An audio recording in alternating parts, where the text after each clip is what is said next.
मैं आज आपके सामने एक ऐसी कहानी सुनाना चाहती हूँ जो कि बहुत पुरानी है। जिस समय हिंदुस्तान के ऊपर औरंगजेब का राज्य था, उस समय की ये कहानी है। यदि ये कहानी पसंद आए तो कृपया करके लाइक और सब्सक्राइब अवश्य करें, क्योंकि इससे सुनाने वाले का मनोबल बढ़ता है और वह अपनी कहानियों पर पहले से ज़्यादा ध्यान देता है।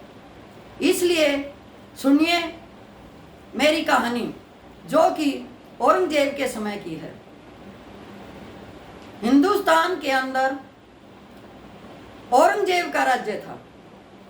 औरंगजेब मुगल शासकों में एक क्रूर राजा माना जाता था। कहते हैं कि वो हिंदुओं को पसंद नहीं करता था और हर रोज हिंदुओं के साधु संतों को पकड़ के उनके जनेऊ उतरवा कर उन्हें मुस्लिम धर्म अपनाने के लिए बाध्य करता था, मजबूर करता था। उसी समय उसके राज्य में एक बेरूपिया आया। उसने बादशाह सलामत को कहा, बादशाह सलामत, आप अपने आप को बहुत शक्तिशाली तथा बुद्धिमान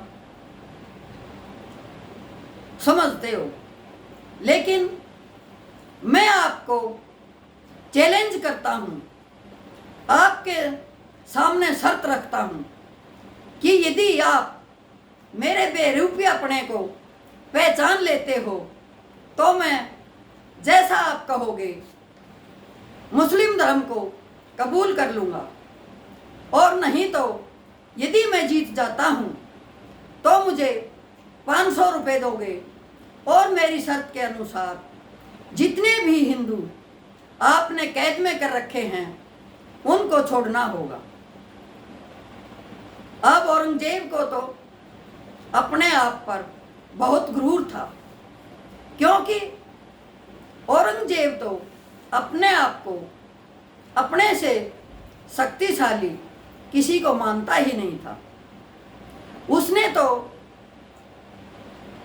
ऐसा किया कि कभी किसी के सामने झुकना न पड़े, न अपनी बहन की शादी होने दी, न अपनी बेटी की शादी होने दी। क्यों? क्योंकि कोई जीजा बनता, कोई उसका दामाद बनता तो उसने झुकना पड़ता, लेकिन झुकना औरंगजेब के खाते में नहीं था। वो तो सोचता था कि तू ही शक्तिशाली है, तू ही सर्वप्रिय है। लेकिन उसने जो ही बेरूपिया की बात सुनी, उसकी शर्त मंजूर कर ली और कहने लगा कि चलो आपकी ये शर्त मंजूर है, यदि आप जीते तो मैं आपको 500 रुपये भी दूंगा और जितने भी हिंदू मेरी कैद में हैं सबको जेल से बाहर कर दूंगा, सबको मुक्त कर दूंगा। ये आपकी शर्त मुझे मान्य है। यदि आप फेल हुए तो आपको मुस्लिम धर्म अपनाना पड़ेगा। अब बेरूपिया ने कहा ठीक है। अब बेरूपिया राज दरबार से चला जाता है। बहुत समय निकल जाता है। औरंगजेब अपने राजकाज में लगा रहता है। कई सालों के बाद औरंगजेब के मन में आई कि चलो उन बातों को तो साल भर हो गया है, बेरूपिया तो वापिस आया नहीं। मैं सोचता हूँ कि क्यों न मराठों के किले पर शासन किया जाए, क्यों न मराठों के किले को तोड़कर उसमें घुसा जाए।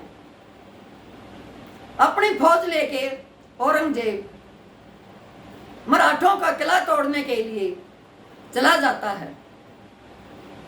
वहां वो क्या देखता है कि मराठों ने तो किले की इतनी अच्छी किलेबंदी कर रखी है कि उसको तोड़ना नामुमकिन था। एक हफ्ता तक औरंगजेब की फौजें किले के चारों तरफ बैठी रही, लेकिन उन्होंने कोई रास्ता नहीं मिला कि मैं क्या करूं, कैसे किले को तोड़ूं, क्योंकि मराठे पराधीनता स्वीकार नहीं कर रहे थे और औरंगजेब अपनी पराधीनता स्वीकार करवाना चाहता था। अब औरंगजेब सोचने लगा कि ऐसा क्या किया जाए कि मराठों का किला जीत लिया जाए, इसके अंदर घुसा जाए। अब उसने अपने सभी मंत्री बुलाए और उनसे सलाह मशवरा किया कि बताओ इस किले को कैसे फतेह किया जा सकता है। लेकिन सभी ने सोच समझकर कहा, महाराज हमारे बस की बात नहीं है, इस किलेबंदी को तोड़ना हमारे बस की बात नहीं है। हमारे दिमाग में ऐसी कोई बात नहीं है कि कैसे इस किले को तोड़ा जाए। अब एक साधु जो कि फकीर, मुस्लिम फकीर बना हुआ था, एक पेड़ के नीचे बैठकर तपस्या कर रहा था। किसी ने बताया कि ये साधु, ये फकीर जो कुछ भी कहता है वही बात पूरी होती है, क्यों न इस फकीर से पूछ लिया जाए। अब पेड़ के नीचे बैठा साधु फकीर, उसके पास औरंगजेब आता है, उसे प्रणाम करता है और कहता है, महाराज आप जो भी हैं, मुझे कोई ऐसा तरीका बताओ, कोई ऐसी योजना बताओ कि मैं किला फतेह कर सकूं, नहीं तो मुझे हारने की आदत नहीं है और यहाँ से हार कर जाना पड़ेगा, जो मुझे कतई मंजूर नहीं है। अब फकीर ने कहा कि चलो मैं तुझे तरीका बताता हूँ, उसको अपना कर देख, हो सकता है तेरा तरीका कामयाब हो जाए। फकीर ने उसे ऐसा तरीका बताया कि औरंगजेब मराठों का किला फतेह करने में सफल हो गया। किला फतेह करने के बाद औरंगजेब वापिस अपनी राजगद्दी पर आकर बैठ गया और राजकाज को संभालने लगा। लेकिन उससे पहले औरंगजेब ने सोचा कि क्यों न फकीर को कुछ इनाम दिया जाए। औरंगजेब फतेह करने के बाद फकीर के पास जाता है और बोलता है, महाराज आपकी बताई तरकीब से मैंने किला फतेह किया है, आप बताओ आपको क्या चाहिए। मैं आपको ये मराठों के 5 गांव दे देता हूँ, इसका जो टैक्स आएगा, जो कर आएगा, वो आपका ही हुआ। आप अपनी बची हुई जिंदगी मज़े से गुजारना और इन 5 गांव पर राज्य करना।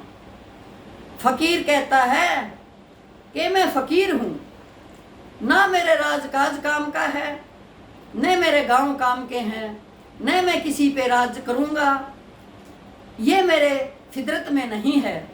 मुझे तो सिर्फ एक टाइम मिल जाए, 2 टाइम मिल जाए, भोजन की आवश्यकता है और मुझे कोई आवश्यकता नहीं है। मैं तो रमता राम फकीर हूँ, पता नहीं आज यहाँ हूँ, कल कहाँ हूँ, परसों कहाँ हूँ। ये राजकाज, ये गांव मेरे कोई काम के नहीं हैं। आप संभालिए अपने गांव को या किसी अपने मंत्री को दे दीजिए, मुझे कोई लालच नहीं है।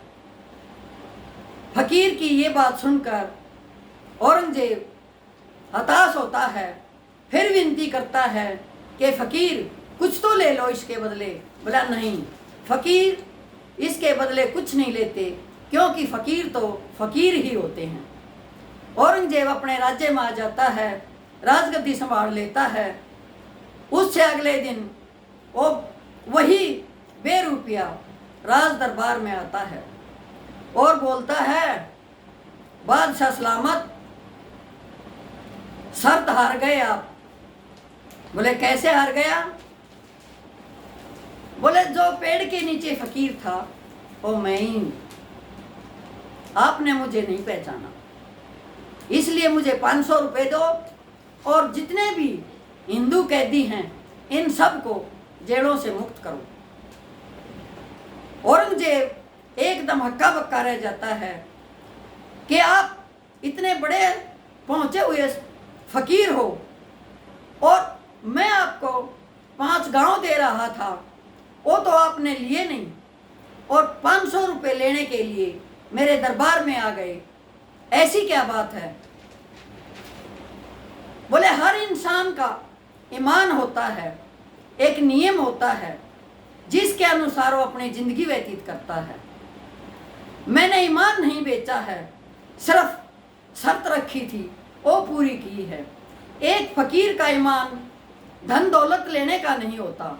उस टाइम पे मैं फकीर के चोले में था तो मैंने धन दौलत को ठुकरा दिया क्योंकि वो मेरे किसी काम की नहीं थी। ये मेरा इनाम है जो मैंने बेरुपया बन के जीता है। ये मेरी फितरत है कि मैंने हिंदुओं को मुक्त करवाना है, इसलिए मैंने वो आपका इनाम स्वीकार नहीं किया, लेकिन अपने 500 रुपये तो अवश्य ही लेकर जाऊंगा। तो सज्जनों, ये थी मेरी एक छोटी सी कहानी। जय हिंद, धन्यवाद।